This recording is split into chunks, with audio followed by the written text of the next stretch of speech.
Greetings from WBCS New. Right, in this wee video I'm going to talk about this little beastie, which is the, I never know how you pronounce this, QiYi MS Pyraminx. I'm quite fortunate because I got this one literally for nothing from the cubicle, because I won a little competition and got a nice voucher, so I thought I'll order myself a Pyraminx because I always fancied one to play with, see what all the fuss was about, and yeah, let's just try it anyway. So this is the Pyraminx. I think I've got the box around here somewhere it came in. This is the box it came in. Okay, quite a sturdy box actually. However, it came from the USA, so I was expecting a reasonably rough ride. So I had to push a couple of little panels back on me thing because it had a bit of a battering on the way across from America to the UK. But no damage, which is good. That's always a good thing. But it had been bounced around, so these panels just pop open, so you can adjust it and stuff like that. So yeah, they were a bit rattled, but clipped back in, no problem at all, no damage, brilliant. First impressions of this, I was like, wow, this thing moves so well. In fact, it moves that well. When I've been playing on this and I go back to my trusty GAN 12, it feels very, very sluggish and slow compared with this. It's amazing how good this actually turns. So yeah, it's pushed the GAN's turning capabilities a little bit out the window.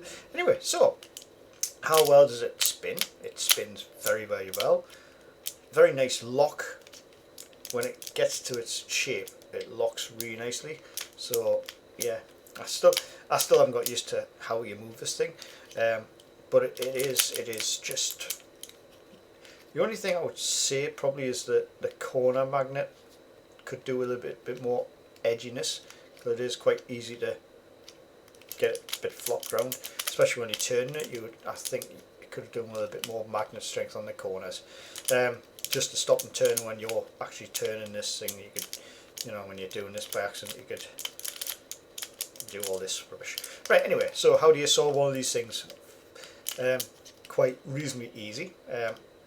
We'll go for red because I've got red nice and easy, but that's basically, I've never looked at any online tutorials how to solve this thing.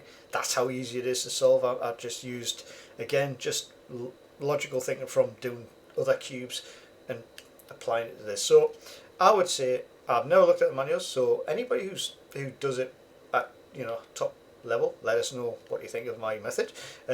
I would normally get these three pieces lined up first, so these corner pieces would be round, so these are all in the right place straight away. If you get these three lined up, that's set. That's like doing a cross on a cube. Okay, so from there you want to insert your edge pieces. So we've got red, blue. Okay, so we've got red, blue around here. I would bring that one round and insert it. Okay, now we've got that red, green up here, which is nice because that just needs to be dropped straight in here. That's going to bring up the red, yellow. Okay, so red, yellow in. Okay, so I've got the first side. Whee! Okay, now from here it becomes it's a bit like a 2x2 in regards to how easy it is to solve.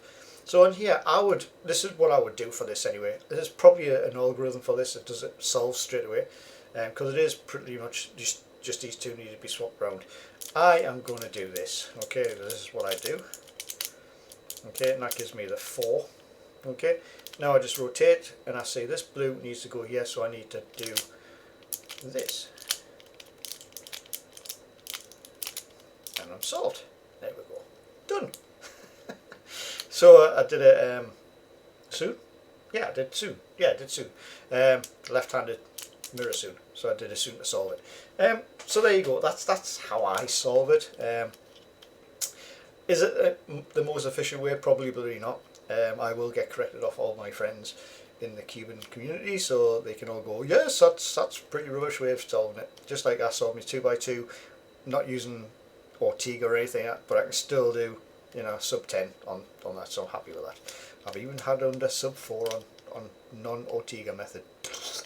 Right, anyway, so that's my overall view of it. You've seen how easy it solves. It's a great little puzzle. It's just something different shape. The feeling of it's amazing. The sound of it isn't too bad. It is quite a clicky cube. If I do this, for example, this is a more softer. Oh, it's got a nice bit of lube in that at the minute. This has got no lube in, as far as I know. Just having a look to see if there's anything I can see, but these things don't come apart easily. There's no lube in this, so I could probably lube this up. Yeah, there's I don't think. There's a touch. There is a touch of lube there. Very, very small amount. I might put some 100 in this and just see how fast it gets. It's fast though. It's a very fast thing. Once you get used to, you know, doing the whole bending and not getting stuck, I would probably practice doing this, because that's pretty much what you need to do to solve it, is to do, you know, and a bit of this and a bit of that. Scrambling is pretty much the same way. So you normally, depend on your colour codes, but normally green, yellow down, and then you got your back BR, you know. So it scrambles very much the same way as a 3x3 in most cases. The only difference is you got small L's and small R's. For example, that's a small R, which would be a wide R, you know, in this case. So is that wide R? Wide R. Sorry, wide R. Yeah. Anyway, you can tell it's a nice live quick recording, so I'm just doing a quick one.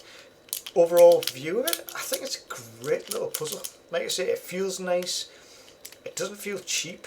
The only criticism I could say is probably a little bit stronger corner magnets, if at all possible, to make it a bit more snappy for these bits, because they are very compared with the rest of the thing, which is very snappy.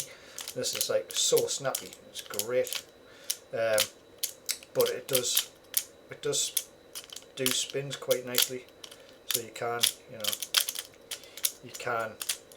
I think once you get used to these things, it's probably really, really rapid. It was recommended by the group, so I said, well, which is, you know, so I thought to myself, well, I always go on recommendation, because the group have all played with the puzzles and stuff, so it was recommended to try this one out. I love it. I think it's great. It's just got nice action. Anyway, so yeah, I would definitely say get one for the collection. It was a nice, for me, very cheap buy, because it didn't cost us anything really. You know. So I won it because of a prize, so I'm dead chuffed. So thank you for the prize and stuff. So that's it. I cannot fault Cubicle for getting it to us. We had major delays in our postal service because we had a couple of strikes over here, so it took about 3 weeks. I think it took 3 weeks for it to get to me from America. So and I did the 2 weeks standard postage on it, and it got there in 3 weeks with the postal strike, so I'm quite happy. To be fair, I didn't honestly think I was going to get it at one point, because I was thinking, oh, it's over the 2 weeks now. But yeah, it touched base, and I came in one day and it was there. So dead chuffed. Dead chuffed to have got it. Glad I got it in one piece, because like I was a little bit concerned that, you know, with going from USA to UK, I thought, yeah, it had a bit of a battering, but nothing too major. You know, the usual throw around on the aircraft sort of thing when they're throwing them into the aircraft or out of the aircraft.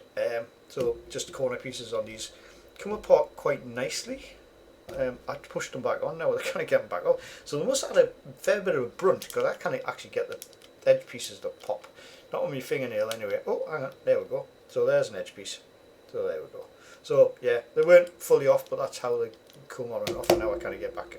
Oh, you can see the magnets. Let's have a look. So you can see the magnets in there. There's a magnet there. So yeah, you could probably get away with modifying these things a little bit. Right, I'm just trying to put this edge back on. They clip in quite nicely. The edges stay put as well. They don't just fall off, which is great. So when you're doing spins, they're not going to fly off anywhere. They all seem to be quite good. That's it. I'm waffling again. So until the next time, have fun, keep cubing, and you know, enjoy yourselves. See you later. Hi, this is WBCS Neo. Thank you for watching this video. If you did like it, please check out all the other videos I do have. More importantly, please subscribe, like, share, and if you can, comment below if you want. Okay, comments will be answered as soon as I can. Until the next time, see you later. Bye bye.